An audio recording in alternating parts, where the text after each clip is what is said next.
Federación de Empleados Públicos, su comité ejecutivo, FEDUNEP, se reúne el día de hoy para informar a los trabajadores en general del sector público sobre algunos tópicos, algunos temas de importancia. No solo el tema, por supuesto, que está en el tapete del contrato marco, sino otros también de interés y quizás de mayor relevancia para el futuro al mediano y largo plazo del trabajador y de su familia.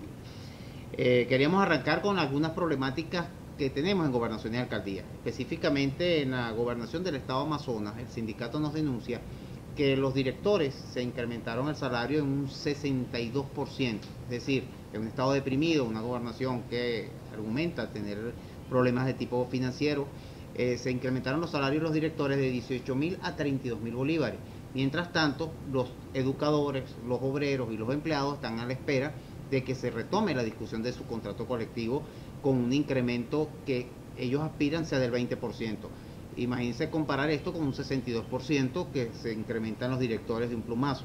Y no solo esto, sino que es que allí se está cobrando por debajo del salario mínimo, aun cuando, argumenta el sindicato, recibieron el situado constitucional para llevar los trabajadores que le corresponde a el monto de salario mínimo decretado por el presidente. Eso con relación a la gobernación, otras están discutiendo contrato colectivo, quizás algunas con mayor poder económico, por supuesto, tienen la capacidad de discutir sus propias convenciones y sus ajustes salariales en mejor medida, como lo hizo Miranda o lo hizo el estado Nueva Esparta en este momento, pero no así como nos está sucediendo en estos estados quizás llamados deprimidos. El otro tema tiene que ver con las alcaldías. Las alcaldías, sí es cierto que hay unas alcaldías en el país, hay algunas alcaldías en el país que tienen poder económico, tienen capacidad de financiamiento de contratos colectivos, incrementos salariales, principalmente las alcaldías capitales. No podemos comparar Chacao con Tinaquillo, o Chacao o la alcaldía de Maracaibo con Chejendé en Trujillo. O sea, nosotros necesitamos que el Consejo Federal de Gobierno, que es la instancia, con la autonomía suficiente, porque están los tres poderes del sector público, del poder público, que sería el Ejecutivo Nacional, el Estatal y el Municipal allí reunidos, podamos sentarnos con un proyecto de homologación o ajuste de aquellas alcaldías que se consideran deprimidas, donde los trabajadores tienen beneficios inferiores al resto del país. Esa es una propuesta que vamos en los próximos días a discutir conjuntamente con FENTRACEP, que es la federación con la que estamos trabajando el contrato marco, para presentarlo ante el Consejo Federal de Gobierno. El tema de las jubilaciones de los empleados públicos. Todos sabemos que hubo una reforma en días pasados por ley habilitante, el presidente aprobó un ajuste, una reforma de la ley de pensiones y jubilaciones. Eso tiene materia de rango legal, de reserva legal para los empleados públicos. Nuestro llamado es para que el presidente ordene la revisión de aquellos artículos que perjudican o van en contra de la progresividad e intangibilidad de beneficios laborales. Y vamos a decir específicamente cuál. Se trata de dos. El primero tiene que ver con la inclusión de obreros y obreras a ser beneficiarios de esta ley. Los obreros y obreras se rigen por contratación colectiva a los efectos de jubilación, y los que no por un acta del año 91 que tiene mejores beneficios que la ley. Porque cuando tú te jubilas por esta ley, te tienen que promediar los últimos 12 sueldos y aplicarle a 2 años de servicio un factor o un coeficiente de 2.5. Esto, por supuesto, destroza el salario mensual del trabajador y la pensión generalmente se va casi al mínimo. En el caso de los obreros, por contratación colectiva, ellos cobran de acuerdo al último sueldo devengado, un porcentaje de acuerdo a los años de servicio con el que salga jubilado. No hay forma de aplicarle factor alguno. Por ello es que es necesario revisar esto, porque está atentando efectiva y realmente esta inclusión a los compañeros jubilados, a los compañeros obreros y obreras de la administración pública. Es necesario que también se conozca que los jubilados, que las personas que ya están jubiladas de la administración pública, no reciben los ajustes porque en la ley hay un término que no se modificó, que dice podrá. Y recordemos que el término podrá o ajustarse las pensiones cada 2 años se refiere a una facultad o potestad que tiene la autoridad de hacerlo. Cuando la autoridad decreta o dice no puedo hacerlo o no quiero hacerlo, pues sencillamente no lo hace. Y nosotros estamos exigiendo que conjuntamente con la Federación de Jubilados y Pensionados de Venezuela, con quienes lo planteamos, que se modifique este término de podrá por algo o un término o una modificación de la ley que obligue a las autoridades públicas cada determinado tiempo a hacer los ajustes en las pensiones del personal. ¿Para qué? Para que quienes están cobrando pensiones un poco por encima del salario mínimo, también sufran incrementos o tengan impacto de incremento en sus pensiones de jubilación. El Banco Bicentenario del Pueblo, de la Clase Obrera, de la Mujer y Comunas, Banco Universal. Esto lo felicitamos. Desde acá nosotros aupamos éxitos para este banco. Rechazamos los ataques que puedan querer hacer quienes de alguna manera pues están atentando contra la posibilidad que tenemos los trabajadores, que tienen las mujeres, que tienen las comunas, de canalizar a través de una institución bancaria pues todos los proyectos e iniciativas. En el caso de los obreros aspiramos que sea una banca de carácter más hipotecaria, en el sentido de que podamos mejorar la capacidad adquisitiva del trabajador en cuanto a mejorar su calidad de vida en vivienda. Para esto tenemos dos programas básicos, que tiene la Gran Misión Vivienda Obrera, que hay que reglamentar, insistimos, porque sigue siendo diseñada sin ánimo de criticarla, porque es una misión que va en beneficio de los trabajadores, pero que si nosotros no participamos en su ejecución, desarrollo y fiscalización, mal podríamos nosotros decir que es exitosa, porque no conocemos los números, sino los que nos informan las autoridades que manejan con competencia en vivienda, que manejan en la misión Gran Misión Vivienda Obrera. Por ello es necesario que el banco, el presidente tiene en sus manos un instrumento tan importante que si con un fideicomiso él puede traerse 300 inmuebles para propiedad del banco para hacer, uno, con el Ministerio de Turismo, planes turísticos para los trabajadores. Dos, pueden construirse viviendas porque hay, dentro de esos 300 inmuebles hay terrenos para desarrollos urbanísticos que puede perfectamente ejecutarse las viviendas de la Gran Misión Vivienda Obrera. Pero como decía al principio, tiene que haber doble participación en el Banco Bicentenario Obrero y también en la misión Gran Vivienda Obrera, porque si no está de esa manera, si no está la participación laboral, el empoderamiento de los trabajadores, va a ser muy difícil que lo podamos hacer. Tenemos que confiar en que ese banco, con la instrumentación que se le haga a través de distintos mecanismos de tipo financiero, con las cajas de ahorro, con prestaciones sociales, agrupándose los trabajadores y presentando proyectos válidos, podamos a través del banco canalizar todos los proyectos inmobiliarios que el país y que los trabajadores exigimos y que está previsto en el contrato marco hacerlo. Así que felicitamos al presidente por esa iniciativa y nosotros aspiramos que la participación de los trabajadores y adicionalmente en la Gran Misión Vivienda Obrera sea un hecho cierto dentro de los próximos días. El contrato marco, todos sabemos que está discutido, las cláusulas no económicas. Es muy importante que las cláusulas de carácter económico sean discutidas. Estamos a la espera de que el presidente de la República ordene a su comisión negociadora que se reúna nuevamente. Él estaba de gira, sabemos esto, y nosotros estábamos a la espera que estuviera presente en el país para retomar las discusiones. Pero no tanto por las cláusulas económicas exclusivamente, sino que todas las demás cláusulas que están aprobadas, donde están los diversos programas o misiones importantes para jubilados, para activos, para todo el personal, no entran en vigencia hasta que no esté firmado. Entonces es necesario que se termine de firmar el contrato colectivo marco para poder desarrollar la oficina de la administración pública, que es, como dijo el presidente, 50-50, para revisar el sistema de remuneraciones, revisar el funcionamiento de la administración y, en fin, revisar esa cantidad de procesos de fusión y reestructuración que existen.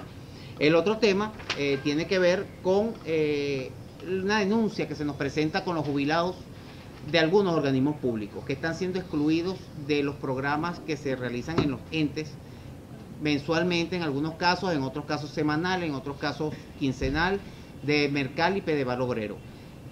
Queremos resaltar algo. Nosotros como organización no estamos de acuerdo de que seamos privilegiados para que se nos hagan dentro de los propios organismos planes especiales exclusivos para nosotros. Eso tiene que estar reservado para los mercados de cielo abierto, y esa mercancía y esos alimentos para los bicentenarios y toda la red de mercados públicos que la gente está necesitando, y paliar esas colas que vemos todos los días. Pero sí, si se hacen y si se están realizando Pedeval Obrero y Mercal Obrero en organismos públicos, no tiene sentido, y es un atropello contra trabajadores de ahí mismo, de esos organismos que han sido jubilados, como el caso del Instituto Nacional de Nutrición, que les prohíben a los jubilados comprar alimentos en esos programas que desarrolla dentro de la institución. Eso es un absurdo, y más viniendo del organismo de cual se trata. Entonces hacemos un llamado al ente rector en este caso al ministerio con competencia en la materia, para que ponga coto en este tema, pero también para que se limiten estos beneficios o estos privilegios que están existiendo en algunos organismos, porque de verdad que eso está destinado con otro fin. La creación de ellos, de esto, del Pedeval y de la misión Mercal fue con otros fines, no para que lo tengamos secuestrado en un organismo público solo para consumo de nosotros. Pero si se hace algún programa especial, que perfectamente se puede hacer, como se puede hacer de línea blanca o de otro tipo de productos, debe incluir a todo el personal activo y pasivo de esa institución. No pueden ser excluidos unos sí y unos no, porque es una discriminación, primero, que choca contra las líneas y las directrices que ha dictado el propio presidente de la República en el marco de la guerra económica.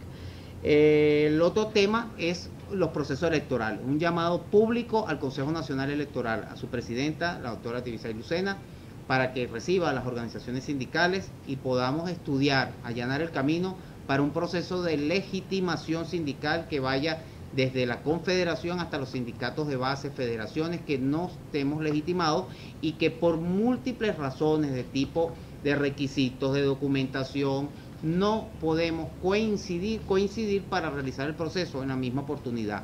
Lo que uno permitiría actualizar a las juntas directivas, 2, legitimarlas, 3, hacer masivo el acto de votación sindical, y ya que tiene la competencia de organizar de acuerdo al 293 de la Constitución, pues perfectamente válido que conjuntamente con la Inspectoría o la Dirección del Trabajo del Ministerio del Poder para el Proceso Social de Trabajo, seamos recibidos y nos reunamos para acabar con algunos procedimientos. Por ejemplo, se nos exige que presentemos nómina al CNE, pero esta nómina tiene que estar certificada por la Inspectoría. Pero es que la Inspectoría no se da abasto para estar solo certificando nóminas. ¿Por qué? Porque las Inspectorías del Trabajo tienen numerosos problemas de otra índole que quizás son más importantes, como coordinar discusiones de contratos, pliegos conciliatorios, conflictivos, violaciones de despidos de trabajadores, en fin, una cantidad de problemas que quizás una certificación de nómina está quitándole tiempo a un funcionario importante del Ministerio del Trabajo cuando debería estar dedicado para otro fin. Por ello el llamado al CNE de que estudie conjuntamente con las organizaciones que en próximos días vamos a solicitarlo, se estudie la posibilidad de un proceso de legitimación a nivel nacional simultáneo y donde se flexibilicen los requisitos. Y el último tema, sobre la aprobación del precio de la gasolina, aupamos y aprobamos el incremento. Es un clamor, yo creo que nacional, lo ha dicho todo el país, la masa trabajadora, los empresarios, los profesionales, las personas conocedoras y que conocen la materia petrolera en el país. Ahora, si vamos al mercado todos los días y tenemos incremento de precios, porque lo vivimos, lo padecemos, ¿no? Entonces no tiene sentido que estemos dando tanta larga y esperando por el incremento. Yo creo que ya el programa de concientización se ha hecho suficiente. Yo creo que ya es momento de que la industria petrolera necesita financiar sus proyectos, su actualización, su plataforma tecnológica, tiene que actualizar todo lo que tiene que ver con su funcionamiento interno y necesita recursos para ello. Y eso los va a obtener precisamente de ese subsidio que se está otorgando, en muchos casos, a veces 2, 3 carros que sabemos llevamos muchos venezolanos, cuando pudiésemos trasladarnos mejorando el servicio público y otros proyectos que se pueden implementar. Por ello es que nosotros alertamos sí sobre estos incrementos que se están produciendo semanalmente en productos de alimentos en todas partes, no solamente en los productos cielo abierto, los mercados. No todos los venezolanos tienen la posibilidad de estar allí comprando o haciendo, sino que los venezolanos también necesitan de que la red privada también tenga la suficiente enseres, mercancía para surtir a los venezolanos. Nosotros creemos que es necesario reactivar la producción utilizando la masa trabajadora para ello. Hay muchísimos proyectos, lo sabemos porque en la administración pública están esa infinidad de proyectos de cualquier índole de desarrollo, científicos, tecnológicos, que solo están a la espera de financiamiento, de respaldo de tipo público, de lo que serían los entes y organismos públicos para ello. Y vemos con preocupación de que esos proyectos se quedan engavetados muchas veces porque es preferible comprar fuera o importar. Y nosotros creemos que es ya el momento, la situación económica obliga que los venezolanos estemos pensando ya en producir y en crear. Y tenemos tenemos los recursos humanos para ellos, tenemos las mejores y los mejores científicos quizás para ello.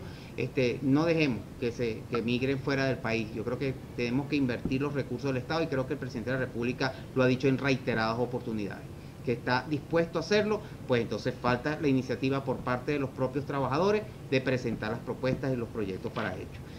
Creemos que esto, conjuntamente con una alerta sobre los procesos de liquidación, fusión, que dentro de pocos días vamos a trabajar conjuntamente con FENTRACE, queremos anunciarle al país que tenemos una revisión de aquellos organismos que están en reestructuración, otros en supresión, unos en liquidación, y todos los que van a entrar en ese tipo de procesos, y vamos a planificar el marco de actuación sindical para que no se cometan atropellos que vayan a atentar contra la estabilidad ni la tranquilidad de los trabajadores, pues estos procesos generan mucho estrés y trauma en los trabajadores, y que los trabajadores no salgan de los organismos y no vayamos a pagar los platos rotos de un proceso de tipo económico. Por ello es que en los próximos días vamos a presentarle propuestas a nuestra Federación Hermana, FENTRACE, para que presentemos incluso en la mesa de negociación del contrato, en la cláusula referida a procesos de reestructuración y fusión, algunas propuestas para canalizar la participación de los trabajadores.